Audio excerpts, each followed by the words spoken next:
receiving add-on charges, what we call add-on charges. And then also going to be giving you information on 3 now former deputies that have been terminated in connection with this case. But let me start from the beginning. So back in April of this year, we actually made a seizure of drugs within the Bexar County Jail in Unit CE, our contraband abatement team, our CAT team, during a cell search, and actually found 105 grams of methamphetamine, 69 grams of marijuana, 10 Xanax tablets, and then an unknown brown waxy substance.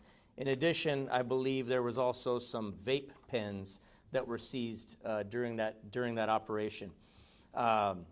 We did develop information on 2 inmates that were involved in the possession of those narcotics on that day, but however, those inmates have not yet been charged. They are currently being housed at another jail where they were moved out, and we are in the process of filing those charges additionally. We will give you that information when we are able, but at present, those inmates are no longer here within the jail. But we did begin the investigation at that point, being that is such a substantial amount of drugs to be found in any one place, much less in a jail, even more so in a jail, I should say. It prompted us to get our organized crime group involved. So our organized crime group, working in conjunction with our contraband abatement team, our intelligence unit, as well as our public integrity unit, the 4 units began working together pretty well. They were able to develop an informant that was able to get us enough information on the 4 additional inmates that you'll see that are in the process of having additional charges brought upon them. And during the course of this ongoing investigation, that informant was able to get one of our undercover investigators introduced to the investigation. And this past weekend, that undercover deputy, acting in an undercover capacity, of course, began brokering a deal to introduce narcotics into the jail. The deputy Friday, met with one of our suspects in the case, Joanne Garcia, who you saw on the previous slide. Actually met with Joanne Garcia in the 1100 block of Menchaca, and the controlled substance was delivered to that undercover investigator. That narcotics that was delivered to the to the undercover investigator was, I believe, to be 49 grams of methamphetamine, along with other additional items of contraband, namely cigarettes and vape, things of that nature. Regardless, that narcotics never made it into the jail because it was an undercover operative, an undercover detective that she was dealing with.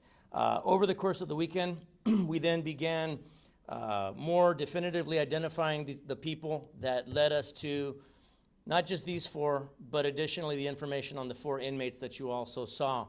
So yesterday, a total of 17 arrest warrants were drafted up for these total of 8 bodies that were the arrest warrants were applied for, and the warrants were all executed this morning. The deputies our organized crime unit deputies were able to take into custody all 4 of those suspects, the civilians that were mentioned earlier, without incident at various locations throughout the city of San Antonio. And then these 4 suspects, our inmates, as it were, are in the process of having charges added on to what they're already here for. I do have information on what they were already incarcerated with us for. It's a long list, so I will give those to you if you'd care to know, but we can certainly send that to you after the fact as well. Additionally, pursuant to this case, we've had 3 deputies that are no longer here employed with the sheriff's office. Khrushchev Mayweather, 39 years of age. He was actually handed a probationary dismissal back in early May pursuant to this. Additionally, next slide, Juan Diego Avina, 22 years of age. He was just terminated earlier today for a certain level of involvement in this case as well. Also a probationary dismissal. And then the third, Jesse Pollard Plata, 23 years of age. He actually chose to resign in lieu of the termination that was being contemplated on him. Now, with regard to these 3 deputies, you all, I'm sure, will have the same question I have, or had, was why are we not arresting these 3 now former deputies? Well, at present, we were not able to prove up, to this point in the investigation, we have not yet been able to substantiate criminal conduct on the part of these 3 deputies as far as having the evidence to proceed with criminal charges. But we did have enough with regard to policy violations. And so that's what led us to, look, let's cut our losses with these 3, let's get them out of here. And so they were handed their termination paperwork as soon as we were able to. But the investigation is ongoing. I'm going to be quite frank with you. If it were up to me, we would be arresting these 3 folks as soon as tonight or tomorrow.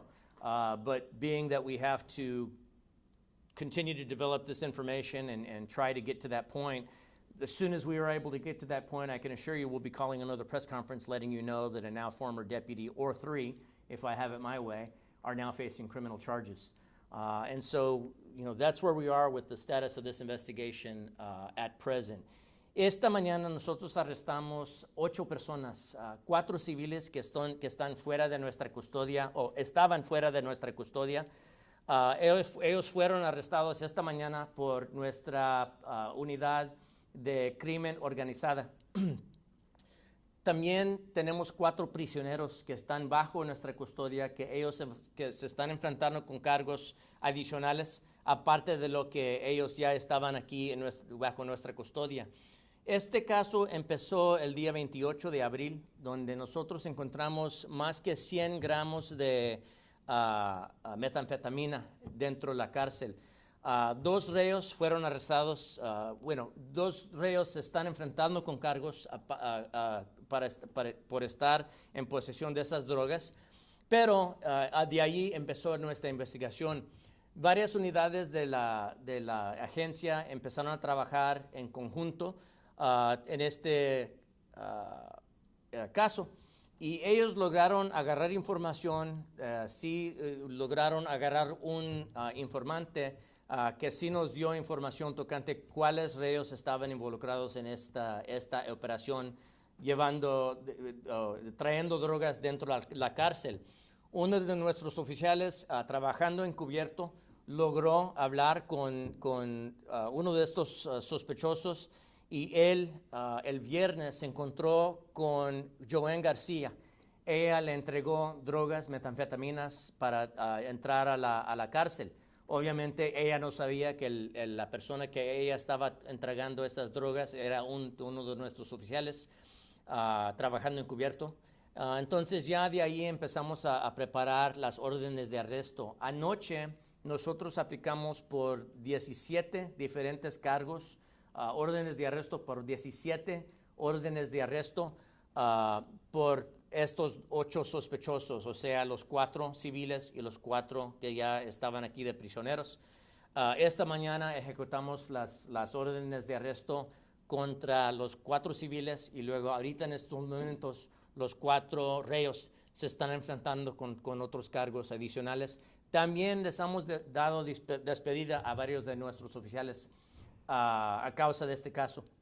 2 de ellos les dimos la despedida, uno de ellos en el día 9 de mayo y otro este día, hace unos cuantos momentos que le dimos la despedida a ese oficial. Pero también hay otro oficial que él renunció su trabajo en vez de ser terminado. Entonces a ese le dimos noticia que teníamos el intento de darle la despedida, pero él renunció su trabajo. Ahora estos 3 ex oficiales es posible que se vayan a enfrentar con otros cargos adicionales, aunque ahorita todavía no tenemos suficiente evidencia para involucrarlos en este caso criminalmente. Sí tenemos bastante evidencia que ellos sí cometieron infracciones de póliza. Entonces, aunque vamos a seguir investigando, por ahorita nosotros tenemos que conformar con que estos 3 sospechosos ya no trabajan aquí en nuestra agencia. I'll open it up to whatever questions you all might have. How often do you find narcotics in your jail? Well, it's not something that happens terribly often, but I can tell you one time is more than enough. This should be, under perfect circumstances, a sterile environment. There should be no forms of contraband here. Now, with that being said, run-of-the-mill contraband that's normally found in a jail setting, tattoo rigs that are makeshift tattoo rigs, or they will take light fixtures apart and use the parts from there to make other forms, sometimes weapons. So it's certainly not unheard of to find other forms of contraband. That's why we formed the contraband abatement team many years ago. And these are deputies that are specially trained to interdict items that have found their way. Now, when they began that cell search that day, they were not expecting to find narcotics at all, much less such a large amount of narcotics. But they did a great job that day finding this stuff, which, as you know, in anywhere, right? Drugs can certainly lead to somebody's death, but certainly in a jail setting, you can see where that would become problematic to the point where it could absolutely cause somebody's death. So while it doesn't happen often, it does happen often enough, and we have to be on the lookout often enough to where we have specialized teams that's their job, is to go forth and find things like that. And again, that's what kicked this whole thing off, was just a good heads-up contraband abatement team, our CAT team, finding these drugs and then knowing what to do and how to get the ball rolling. And it snowballed to the point where we now have 8 people facing criminal charges. Any worries that there might be more deputies, involved in this organized crime? Oh, I'm not worried at all. There's a strong possibility that there are other deputies involved. I think those deputies ought to be worried if they are involved. I do like to say that, and I mean it when I say it, The vast majority of my deputies, the overwhelmingly vast majority of my deputies are just good first responders that want to do great. They want to have a great career serving the community. But we also know that in any profession, there's always a select few that have bad intentions and act on those bad intentions. And so I can tell you that just like these three have already paid for it with their career, and if I have it my way, we'll absolutely pay for it with their freedom. If there are other deputies involved, their best bet is to resign immediately versus me having to go find them and then placing them under arrest, which, again, I'm willing to do. Algo así, usted dijo que hay 17 órdenes de arresto, entonces podemos esperar más arrestos de parte de... No, son 17 cargos diferentes por estas 8 personas. Entonces, algunos de ellos tenían más que 2 cargos, entonces por eso hay 17 en total, pero ya hemos arrestado a las 8 personas responsables por esas 17 cargos. ¿Dónde usted cree que está la falla en el que permitan drogas o que haya drogas dentro de su cárcel? Bueno, la falla está en que somos un sistema de personas, de seres humanos, que obviamente los seres humanos de vez en cuando cometen errores, y esos errores, si es algo inocente que se puede dejar ir, es algo que se deja, pero muchas veces si esos errores son algo que cruza la línea al criminal, entonces esas personas tienen que enfrentarse con cargos criminales, se tienen que arrestar. Es lo que nosotros estamos dispuestos para hacer a cualquier hora. ¿Qué es lo que sigue ahora? ¿Ahora va a haber más seguridad en cuanto cómo ustedes revisan a sus... Sí estamos haciendo ciertos cambios a nuestra póliza, a nuestros procesos. Estamos ahorita en comprar más herramientas para usar en eso. Y aunque no puedo decir exactamente qué son esas cosas, sí sé que estamos haciendo ciertas cosas diferentes. Mira, todo lo que hacemos nosotros es estar al tanto, no nomás en la cárcel, pero en todo lo que hacemos. Nosotros hacemos algo para prevenir algo lo que están haciendo los criminales. Ellos hacen algo más cambian sus métodos para que en cómo ellos hacen cosas, deshacen cosas. Luego nosotros tenemos que seguir incrementando lo que estamos haciendo para quedarnos al frente de lo que está pasando. Es lo que está pasando ahorita. Estas personas tuvieron éxito con pasar drogas a nuestra cárcel por hacer sus cosas de alguna manera. Ahora nosotros tenemos que hacer lo posible para bloquear eso, pero más que seguro que ellos van a cambiar lo que están haciendo ellos también. Pero por eso tenemos nuestros equipos especiales que siguen combatiendo estos problemas. ¿Por qué los 2 oficiales no fueron arrestados? ¿Están posiblemente involucrados?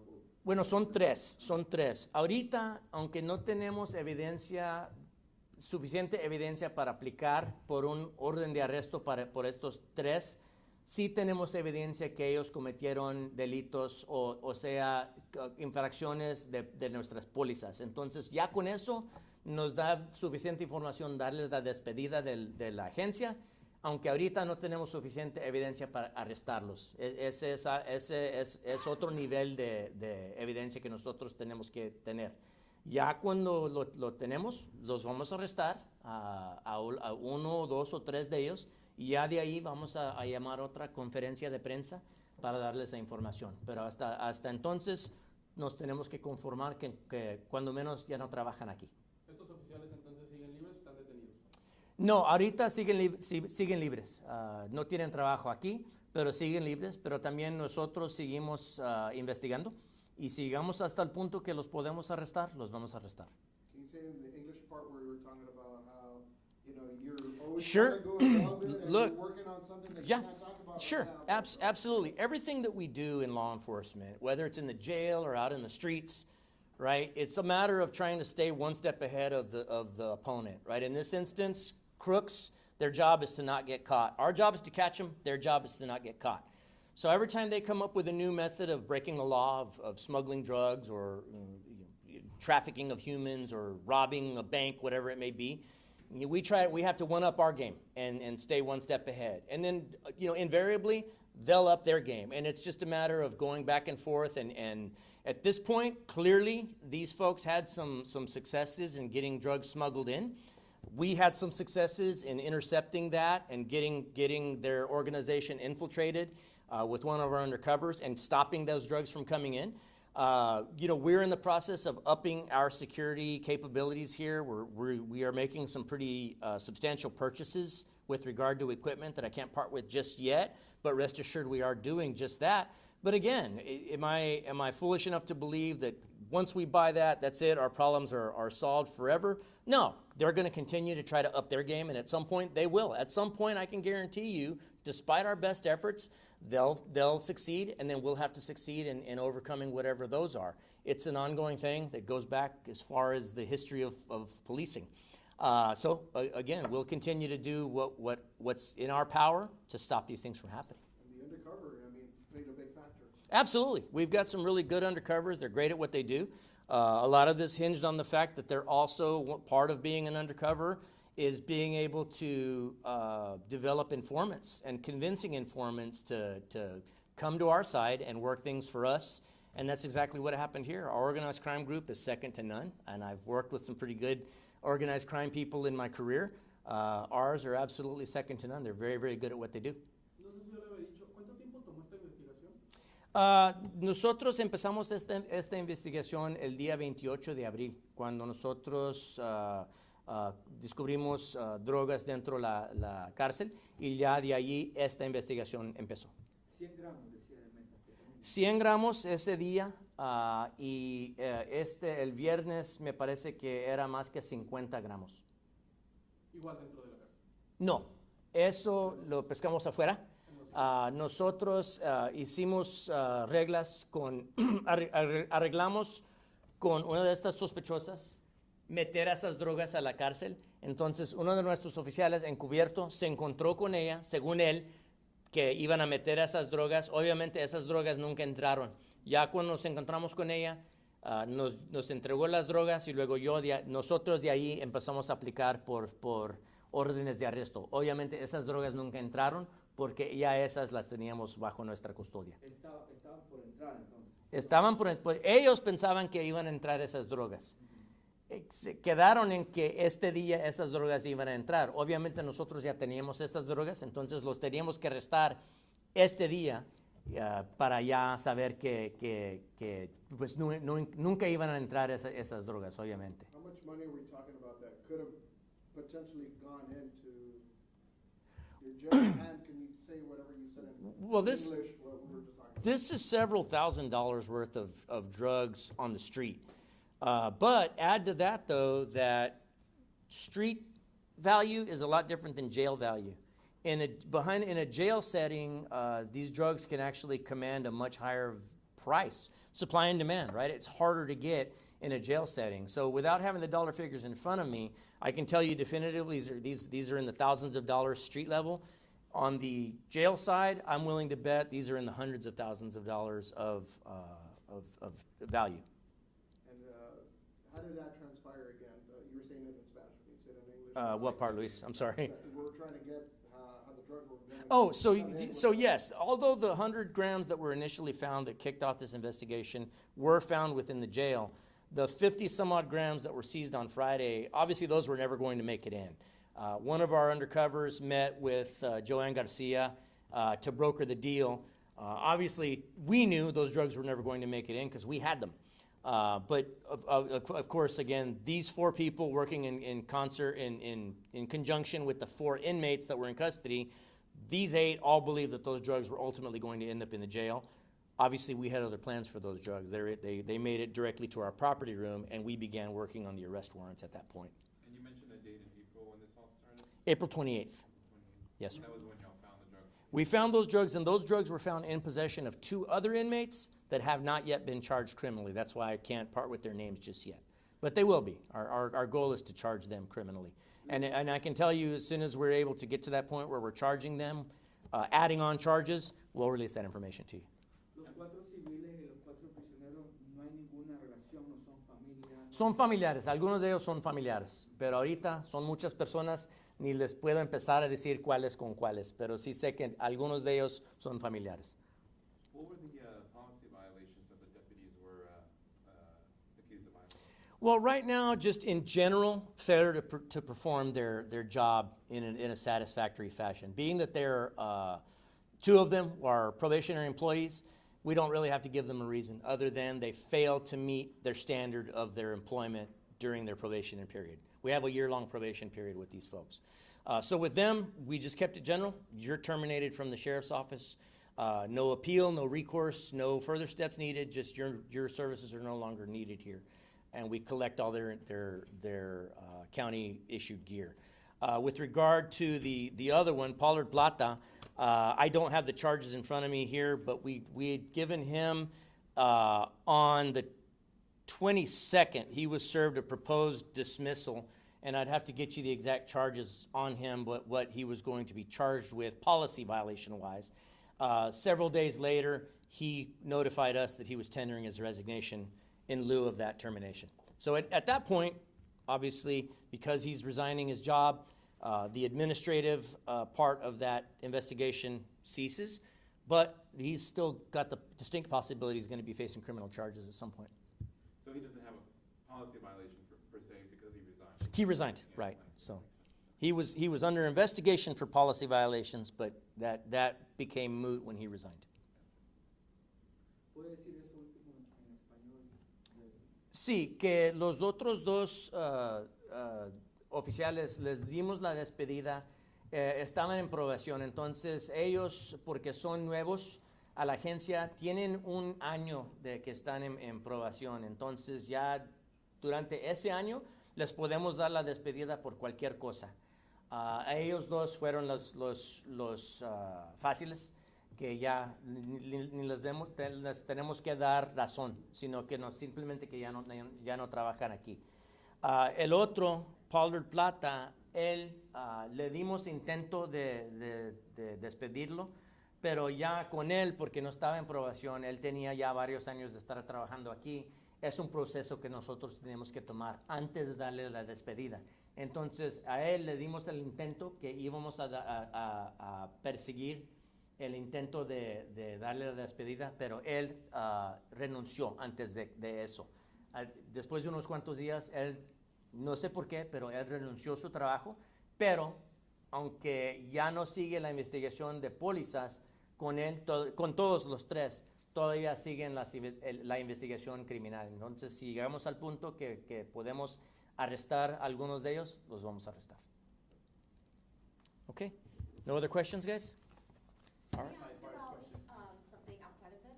Hopefully I'll have an answer. About Senate Bill 8, the leaders having to governor out its desk. Sure. How does that impact Bexar County? I don't see it, yes, it will have an effect on Bexar County. We will be one of those agencies that I believe is affected by it, in that we will have to enter an agreement with ICE. Being that we still don't know what will ultimately make it through, all I can give you is I can speculate on what the effect I think it's going to have on the agency. Here at my agency, we're different than a police department in that I've got the law enforcement side of the house, but I've also got the jail side of the house. Two different animals, right? Both full-time jobs, trust me on that.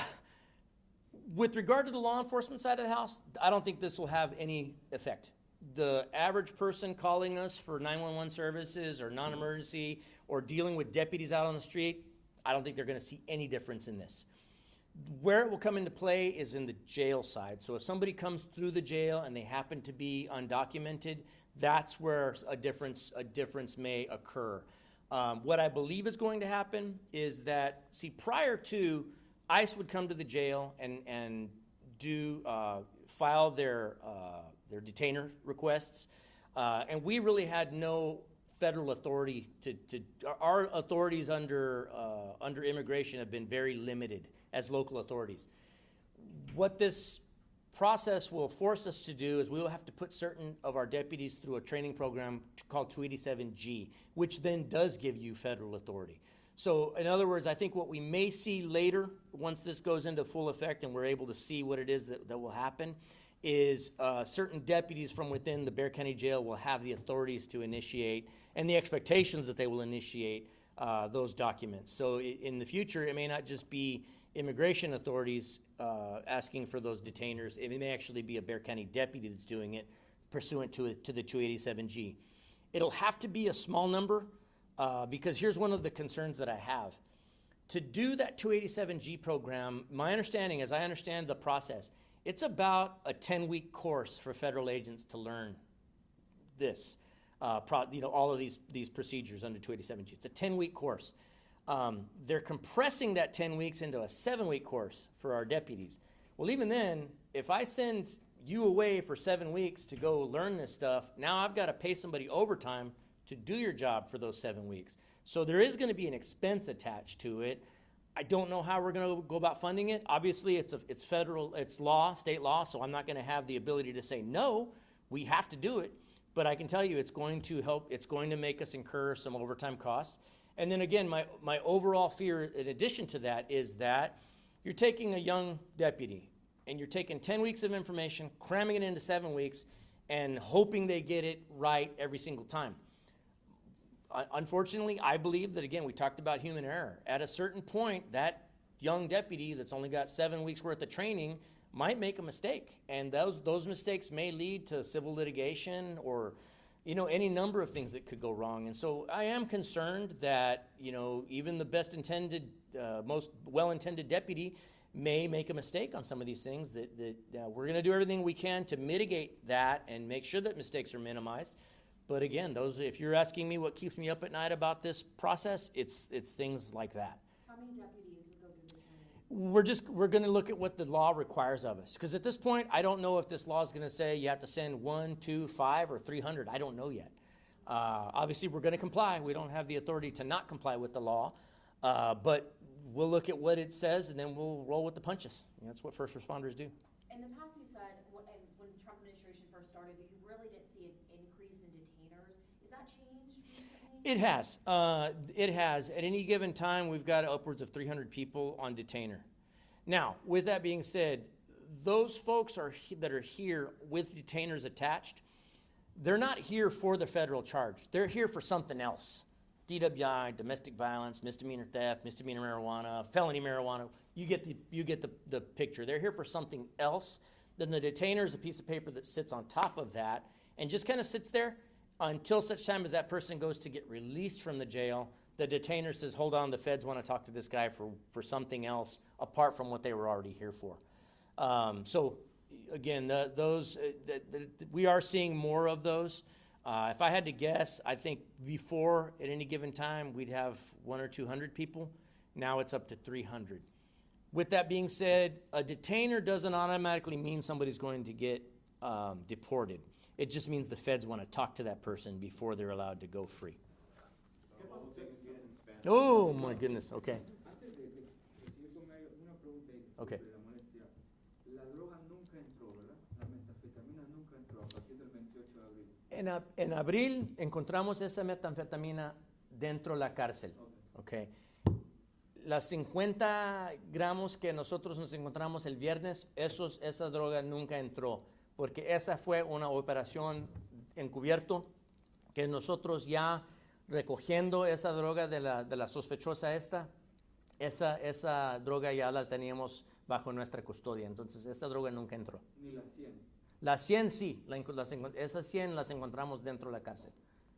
Okay, one more time, but This is Pollard Plata. So earlier, Jacob, you'd asked a question on Pollard Plata's charges. I'll let you get your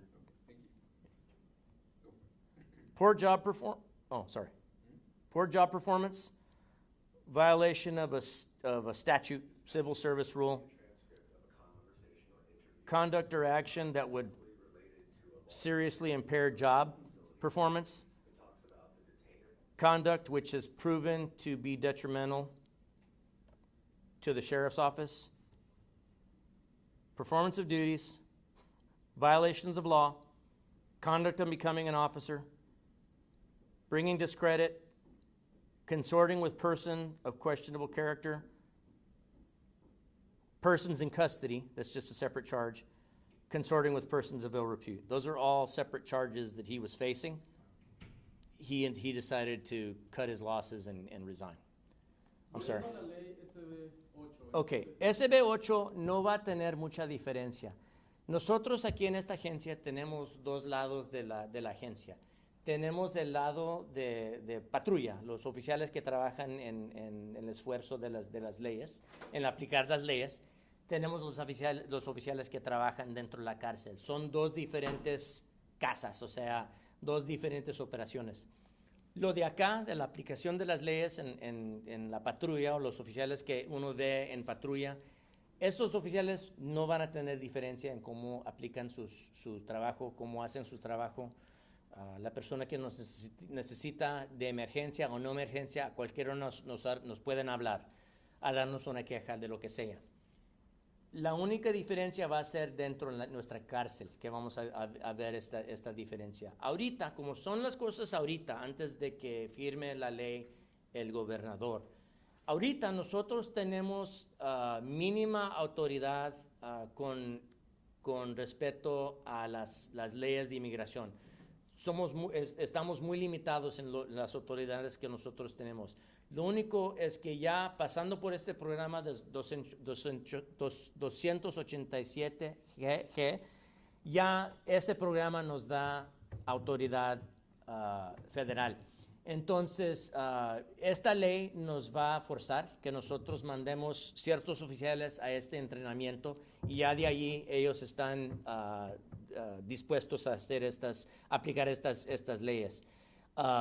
No sé ahorita qué va a decir la ley, que si tengo que mandar un oficial, 10 oficiales o 300 oficiales, pero ya después de ver lo que es la ley, obviamente nosotros tenemos que cumplir con esa ley, no tenemos más que cumplir con la ley, aunque no nos guste, pero ya de allí, fijándonos lo que va a pasar, lo que yo pienso que va a pasar es que nosotros vamos a tener que mandar ciertos oficiales para este entrenamiento de 7 semanas, que ya después de eso van a tener ciertas autoridades. No van a ser todos los oficiales que trabajan en la cárcel, solamente ciertos oficiales que van a tener estas autoridades.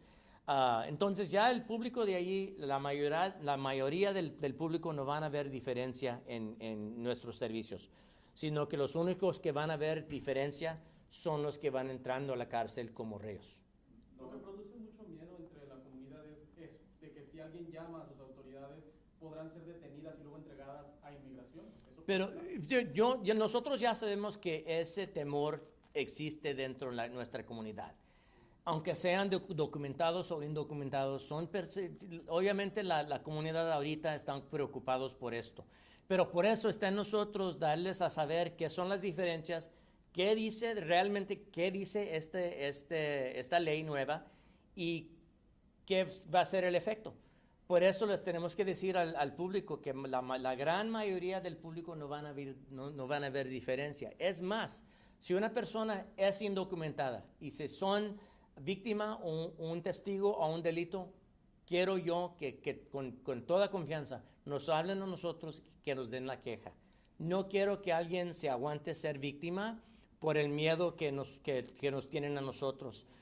Nosotros vamos a tratarlos como víctima, vamos a tratarlos como testigo, y es más, tienen ciertos derechos bajo la ley, que eso no ha cambiado. Entonces, por ejemplo, una persona que es una víctima de abuso sexual, esa persona como víctima de abuso sexual o traficando de seres humanos o violencia doméstica, tienen ciertos derechos. Hay manera de que esa persona, nosotros llenando ciertas formas, nosotros les podemos ayudar a quedarse en el país legalmente mientras que nosotros investigamos el caso. Y ese proceso todavía existe. Entonces, por eso es importante darles a saber a la comunidad que nos pueden llamar a cualquier hora al 911 o al 210-335-6000, darnos la queja y nosotros de ahí nos encargamos de protegerlos. ¿Puede escalar un poquito el papel del detainer que está diciendo y cómo es el proceso eso de que cuando son detenidos son por DWI o algo así y luego tienen un papel? Sí, las personas que están ahorita en nuestra cárcel bajo estas órdenes de detención, ellos no están aquí por eso, sino que ellos ya llegaron a nuestra cárcel por alguna razón, manejando ebrios, violencia doméstica, posesión de drogas, lo que sea. Ellos ya están aquí por otros cargos y luego ya esa orden de detención que nos trae ICE, eso les cae encima de lo que están aquí. Entonces, esa forma, ese papel no llega a ser nada hasta que esa persona ya va a ser soltada de la cárcel. Pagaron su fianza, cumplieron con su tiempo, el caso ya fue quitado. Entonces ya antes de salir de la cárcel, entonces esa forma solamente quiere decir que ICE quiere hablar con esa persona.